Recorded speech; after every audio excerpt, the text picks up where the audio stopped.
We are not going to be dissuaded. This is why the military is here. It's so critical that we have the military pushing a bill to ban ICE and CBP officers from wearing masks. Governor Newsom, you'll be hearing from Pam Bondi.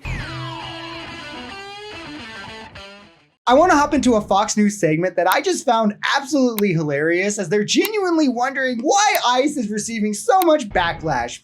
I wonder why. And also, trans sports finds its way in there. I don't know. It's Fox News, so what can you expect? If you can, leave us a like on the video. It lets us know you enjoy the content. It gets us out there in the algorithm. And let's see what context we can add with our fact checks very much ready. Democratic Senators Alex Padilla and Cory Booker are pushing a bill to ban ICE and CBP officers from wearing masks during public operations. It comes as 4 people were arrested for trying to use homemade tire spikes to disable CBP vehicles in Los Angeles, as attacks on ICE officers are up nearly 700%. And now, just a day after confronting federal agents in LA, Mayor Karen Bass announced she's joining a lawsuit to stop immigration enforcement. Yeah, I mean, that's super base legislation. I mean, can anyone tell me why ICE might need to walk the street fully masked up, armed to the 9 to walk civilian neighborhoods, mind you? I think the idea of faceless agents walking the street being bad is bipartisan, except of course the cult would never admit that. But that is like the first thing that half of them will point out when they're like, this is why I need my guns. But if you look at how ICE is being used, the attacks they are carrying out, going around LA, attacking unarmed peaceful protesters, I don't think you have to wonder or really assume why people are being extreme in their response to seeing them in their neighborhoods. These people don't feel safe anymore. A feeling of fear that migrants could never strike in these people's hearts, mind you, but Donald Trump and this administration is now dropped off at their doorstep. The administration is treating Los Angeles as a test case for how far it can go in driving its political agenda. We will not be intimidated. Your reaction, sir?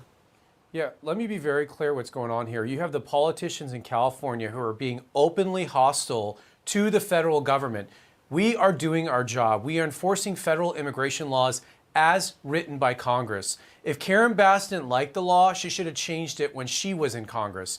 But instead, what she's doing is she's signaling to the public that it's okay to stand up to federal agents, to obstruct them, to impede them, and yes, in some cases, to attack them. So we are not going to be dissuaded. This is why the military is here. It's so critical that we have the military. Everything this man just said was hilariously stupid. Like, oh yeah, Karen, you should have single-handedly led Congress to change laws as a lowly district congresswoman. Also, her lawsuit is against ICE using racial profiling tactics, warrantless arrests, and denying people their constitutional rights. Something think that anyone would think was worth defending. Not MAGA, I guess. I guess this clown is choosing party over people, but it is also funny that he mentions this is why we have the military, as this lawsuit came as a response to ICE once again raining down on a park in Los Angeles with peaceful, unarmed protesters, along with the National Guard, of whom again Trump mobilized against the wishes of the state in a truly anti-democratic and authoritarian manner. But hey, MAGA,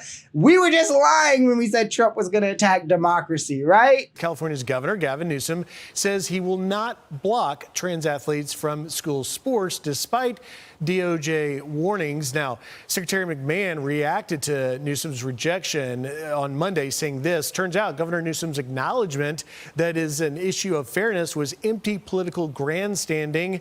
Governor Newsom, you'll be hearing from Pam Bondi. States' rights are so important to conservatives, guys. I want you to remember that as we hear all of this. But also, I want to kind of reiterate what they're saying, but remove the transphobia to just clearly show how insane and authoritarian what they're calling for is. President Trump has now acknowledged the 3-second rule in the NBA is unfair. It gives shorter, faster players an unfair advantage against taller, slower players. He can't acknowledge that it's unfair, but allow it to continue, so he has to do something. He must sign an executive order preventing the NBA from setting rules however it pleases.